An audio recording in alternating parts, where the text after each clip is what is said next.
तो कल वाले सेशन को ही आज हम आगे कंटिन्यू कर रहे हैं, ठीक है।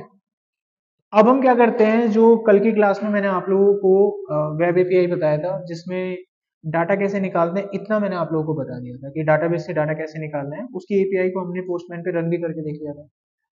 अब मुझे क्या करना है कि यहाँ पर इस कंट्रोलर में मुझे डाटा को डिलीट करने का एपीआई बनाना है। डाटाबेस में अगर कोई डाटा अगर मुझे डिलीट करना होगा तो उसकी एपीआई हम कैसे बना सकते हैं। तो देखिए उसके लिए आपको क्या करना है, आपको एक मेथड यहाँ पर बनाना होगा डिलीट करने के लिए।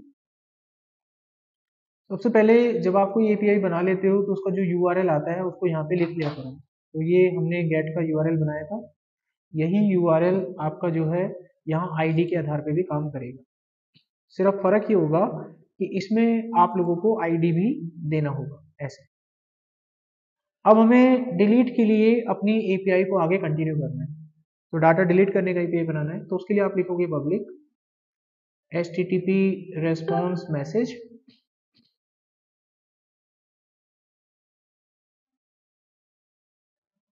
उसके बाद आपको डिलीट करने का एपीआई बनाना है। तो यहाँ पर आप लिखोगे डिलीट और डाटा डिलीट करेंगे अकॉर्डिंग टू द आईडी। उसके बाद आपको डाटाबेस का ऑब्जेक्ट बनाना होगा। तो हमारे डाटाबेस का नाम है MyDB कॉन्टेक्स्ट और यहाँ पर हम उसका ऑब्जेक्ट यहाँ पर बना लेते हैं। तो यहाँ पर हमने लिखा MyDB कॉन्टेक्स्ट का एक ऑब्जेक्ट यूजिंग रिसोर्सेज। तो इसका ऑब्जेक्ट खुद से क्रिएट होगा और बाद में डिलीट भी हो जाएगा। अब हमको यहाँ पर डेटा ढूंढना है जिसकी आईडी हमने यहाँ पर पास करी है और उसको एक एम्प्लॉय नाम के ऑब्जेक्ट में हम स्टोर करा लेंगे। तो हमने लिखा db.employees.first और डिफॉल्ट। डेटा को ढूंढने के लिए हम यहाँ पर बनाएंगे एक लैम्डा ऑब्जेक्ट। हम यहाँ से आईडी को मैच करेंगे, एम्प्लॉय आईडी को अपने आईडी से, जो आईडी आपको इस वर्ब के थ्रू मिलेगा।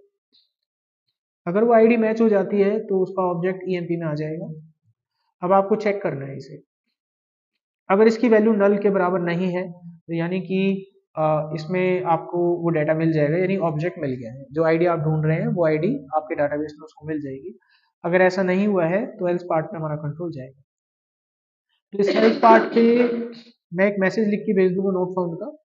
तो हम यहाँ से उसके रिक्वेस्ट को रिटर्न करेंगे, रिक्वेस्ट डॉट क्रिएट रेस्पॉन्स। यहाँ पर आप एक कोड भेजेंगे नोट फाउंड का, http status code not found, और यहाँ पर आप मैसेज लिख सकते हैं आईडी नॉट फाउंड।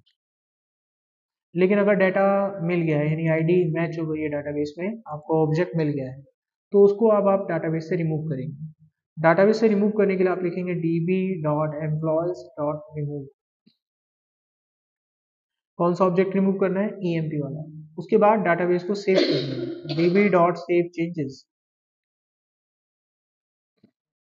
और अब आप यहाँ से रेस्पॉन्स भेजेंगे, रिटर्न करेंगे, यहाँ पर return request dot create response.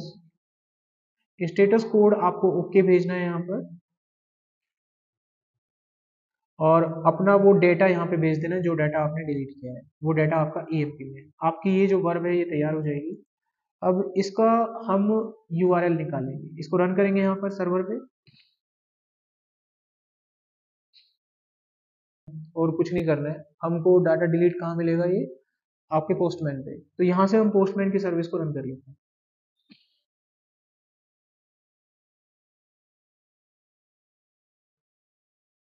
ये आपका यहाँ पर सर्वर पे रन होना चाहिए बस। अब यहाँ पर आपका पोस्टमैन ओपन होगा।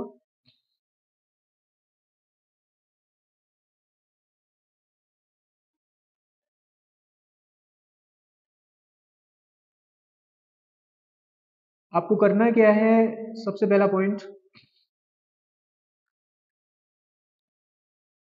यहाँ पर आप एक वर्ब ऐड करेंगे प्लस पे क्लिक करके। डिलीट की वर्ब आपको यहाँ पर ऐड करनी है। इसका यूआरएल आपको यहाँ मिलेगा जो ब्राउजर में आपने अभी इसको रन किया है। यहाँ पे यूआरएल कैसे प्राप्त होगा, आपको लिखना है एपीआई और अपने कंट्रोलर का नाम। हमारे केस में हमारे कंट्रोलर का नाम एम्प्लॉय था। ये आपको सारा डाटा गेट करके दिखाएगा, क्योंकि डिफॉल्ट जो है गेट रन होता है।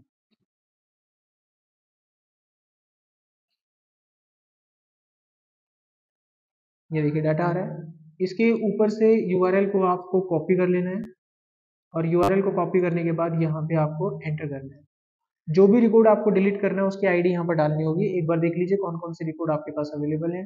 जैसे मैं रिकॉर्ड नंबर 2 को डिलीट करना चाहता हूँ, अगर मैं यहाँ पर कोई ऐसी आईडी डालता हूँ जो मेरे पास नहीं है तो ये मुझे नोट फाउंड बता देगा। ID not found, status not found. अगर मैं ऐसा रिकॉर्ड डालता हूँ जो मौजूद है जैसे कि लाइक अ 2, ये मुझे बता देगा स्टेटस कोड ओके और ये रिकॉर्ड डिलीट हो चुका है। अब ये रिकॉर्ड डिलीट हुआ है नहीं हुआ है ये जानकारी हम लोगों को कैसे पता चलेगी? ये जानकारी मैं गेट रिक्वेस्ट से पता करके देखूंगा। हमने गेट रिक्वेस्ट का एक बना रखा है रिक्वेस्ट, हम यही यूआरएल यहाँ पे डालेंगे और जो रिक्वेस्ट मेरे को गेट में चाहिए उसकी आईडी सर्च करूंगा 2 नंबर। अब 2 नंबर है नहीं तो आएगा नहीं डाटा, नॉट फाउंड। समझ में आ गया? तो इस तरीके से हम अपनी एपीआई को क्रिएट कर सकते हैं किसी भी डाटाबेस से डाटा को रिमूव करने के लिए। क्लियर यहाँ तक? अब हमारे पास दो ऑपरेशन बचते हैं, पहला एडिट करने का और दूसरा क्रिएट करने का। अगर हमको एक एपीआई बनाना है ऐसा कि जिसमें हम जेएसएन फॉर्मेट में डाटा एंटर करें और वो डाटा डाटाबेस में चला जाए, तो क्लाइंट जेएसएन फॉर्मेट में डाटा डालेगा और वो सारा डाटा आपके डाटाबेस में जाएगा। इसके लिए एपीआई क्रिएट करना है। अब उसके कैसे करेंगे आप देखो, जो भी यूआरएल आप बनाते हो उसको यहाँ पर ऊपर लिख दिया करो आप।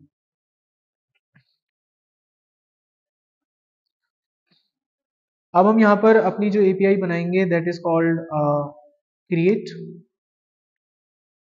तो यूआरएल कुछ ऐसा होगा हमारे पास। अब यहाँ पर वो बनेगा कैसे? आपको सबसे पहले लिखना है पब्लिक http रेस्पॉन्स मैसेज,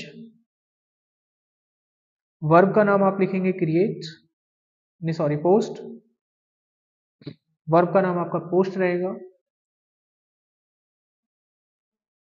और इसके अंदर आपको एम्प्लॉय का डेटा पास करना होगा पूरा, क्योंकि वो एम्प्लॉय का डेटा आपको आपके डाटाबेस में डालना होता है। तो पूरा एम्प्लॉय का जो भी ऑब्जेक्ट है आप यहाँ पर पास कर देंगे एम्प्लॉय डेटा। इसको हमें डाटाबेस में सेव करना है। सबसे पहले हम यहाँ पर ऑब्जेक्ट बनाएंगे अपने डाटाबेस का, डीबी जो भी नाम था माई डीबी कॉन्टेक्स्ट, ऑब्जेक्ट बन गया। अब इसके थ्रू डाटाबेस में हम डाटा को ऐड करेंगे। तो जो भी डाटा यहाँ पर आया पहले आप चेक करेंगे कि डाटा आया भी है कि नहीं आया, खाली तो नहीं आया। इफ लगा कर चेक करेंगे emp_data अगर नल नहीं है, अब हम इसको डाटाबेस में सेव करवाएंगे। अगर ये नल है यानी आपने डाटा डाला ही नहीं है तो यहाँ से हम अपनी रिक्वेस्ट भेजेंगे, रेस्पॉन्स करेंगे यहाँ पर अपने HTTP को, HTTP का एक स्टेटस कोड भेजेंगे बैड रिक्वेस्ट और यहाँ पर मैसेज डालेंगे प्लीज प्रोवाइड इंफॉर्मेशन। अगर आपने डाटा डाला होगा तो ये कोड रन होगा और यहाँ पर आपको क्या करना है अपने डाटाबेस में अपने टेबल में इसको ऐड कर देना है और इसको डाटाबेस में सेव कर देना है। और अब यहाँ से आप रिक्वेस्ट भेजेंगे अपने HTTP को,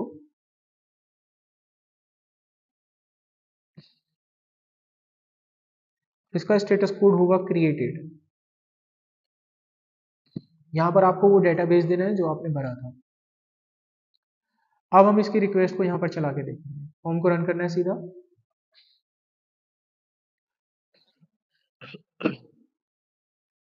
इसका यूआरएल क्रिएट करेंगे यहाँ पर, एपीआई कंट्रोलर को चलाना है आपको।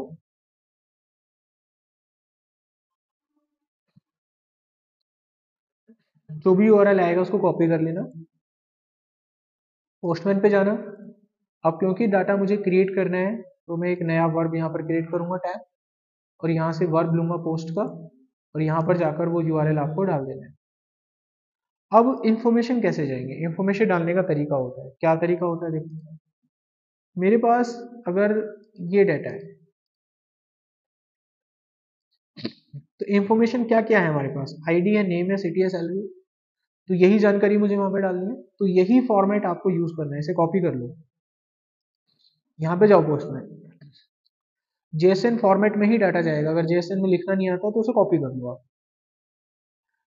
इसके बाद बॉडी पे जाएंगे आप, हमें डाटा डालना है बॉडी से, तो रो मटेरियल पे जाएंगे। यहाँ पर आप सिलेक्ट करेंगे डाटा किस फॉर्मेट में डाल रहे हो आप, जेएसएन फॉर्मेट में। अब वो डाटा यहाँ पर डाल देंगे।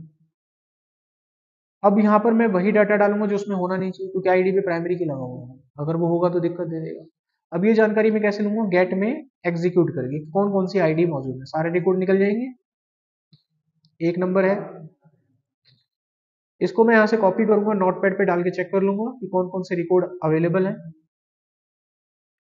11 12 10 9 8 7 6 5 4 3 1, तो 12 तक रिकॉर्ड है, दो को छोड़ के। मैं पोस्ट पे जाके यहाँ पर एक रिकॉर्ड एंटर करता हूँ, 14 नंबर, नाम वगैरह डालते हैं।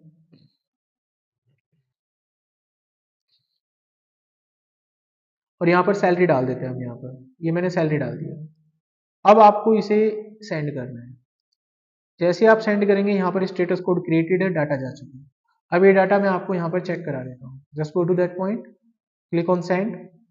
एक नया रिकॉर्ड आया, इसको कॉपी किया या नोट पैड पे मैं पेस्ट कर रहा हूँ, तो देखेंगे रिकॉर्ड नंबर 14 एंटर हो चुका। समझ में आ गया। एपीआई हमारी तैयार हो गई। अब एक आखिरी ऑप्शन बचा है, कौन सा, एडिट कैसे करते हैं रिकॉर्ड, देखो।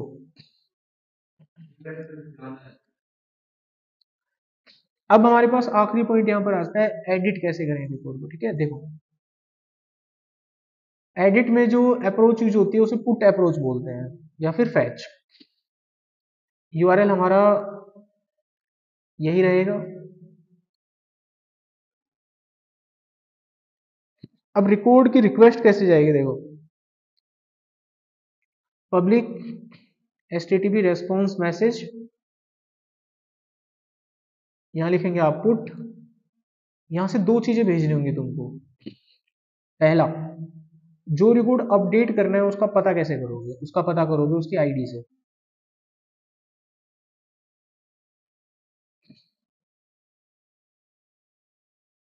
यहाँ पे कोडिंग करेंगे, आईडी से पता कर लेते हैं कौन सा रिकॉर्ड अपडेट करना है। यहां बनाएंगे हम एक ऑब्जेक्ट।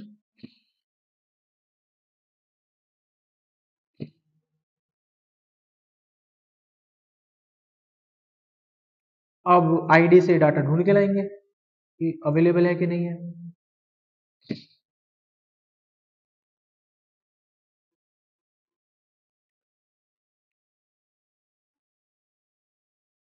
अगर अवेलेबल होगा तो रिकॉर्ड इसमें आ जाएगा।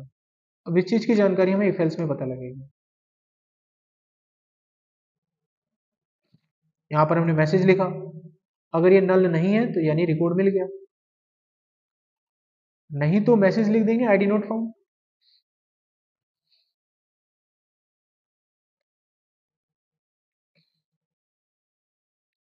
यहाँ पर हमारा एचटीटीपी स्टेटस कोड जाएगा नोट फाउंड का। यहाँ पर हम लिखेंगे आईडी नोट फाउंड। अदरवाइज हम पहुंचेंगे अपने कोड पे, अदरवाइज हम पहुंचेंगे अपने कोड पे, और यहाँ पर हमको सबसे पहले क्या करना है, वो डाटा को मैच आउट करना है कि कौन सा डाटा हमें बदलना है। ठीक है, देखो यहाँ पहुंच गए हम। अब यहाँ पर पहुंचने के बाद अब हमें डेटा अपडेट करना है ना इसका। तो डेटा तो अपडेट जब करेंगे जब हमने कोई नया डाटा इसको दिया हो, समझ लो। तो मुझे एक नया डाटा भेजना पड़ेगा, जैसे क्रिएट में भेजा था। अब डेटा को यहाँ पर चेंज करना पड़ेगा, आईडी को छोड़ के सब बदलेंगे। तो क्या क्या चीज है जो हम बदल सकते हैं उसमें, नेम सिटी और सैलरी। आईडी थोड़ी ना बदलेगी, प्राइमरी की है। क्या क्या बदल सकते हैं, नेम सिटी और सैलरी। तो मुझे किसका डाटा बदलना है, ईएमपी का नाम बदलना है। किसके साथ बदलना है, जो नया नाम आएगा, जो नया नाम आएगा। समझ में आया, जो नया नाम आया उससे क्या हो गया, रिप्लेस हो गया वो। अगला था सैलरी, आखिरी था सिटी मेरे ख्याल से।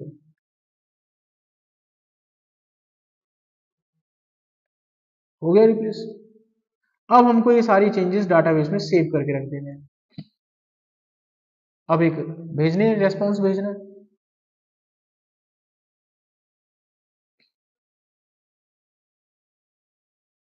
स्टेटस कोड हमें ओके भेजना है यहाँ पे भी। और वो डेटा भेजना जो आपने अपडेट किया था, वो डेटा था एम्प्लॉय डेटा, जो नया डाटा आपने भेजा। अब हम इसे रन करके चेक करते हैं ये कैसे काम करेगा। इसमें दोनों चीजें हरकत करेंगे आपकी, आईडी भी और डेटा, दोनों चीजें आपको भेजनी है।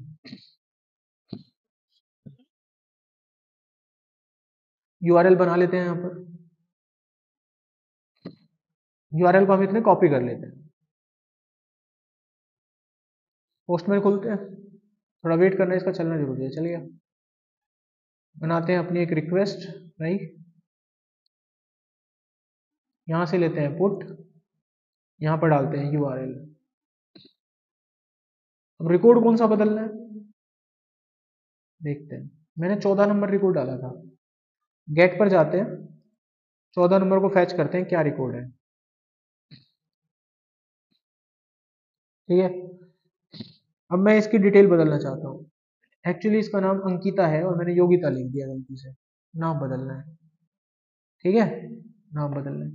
सिटी गलती से जींद चली गई थी गुड़गांव, सैलरी बढ़ चुकी है 24,000 रुपये हो गई है, अभी डाटा बदले कैसे, देखिए रिकॉर्ड की आईडी 14, पुट रिक्वेस्ट है एडिट करने के लिए जाएगी, डेटा भेजेंगे यहां से नया वाला,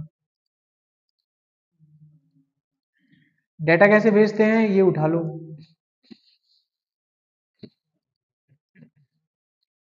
आईडी नहीं भेजना तुमको, जो जानकारी अपडेट करनी है अपडेट कर दो,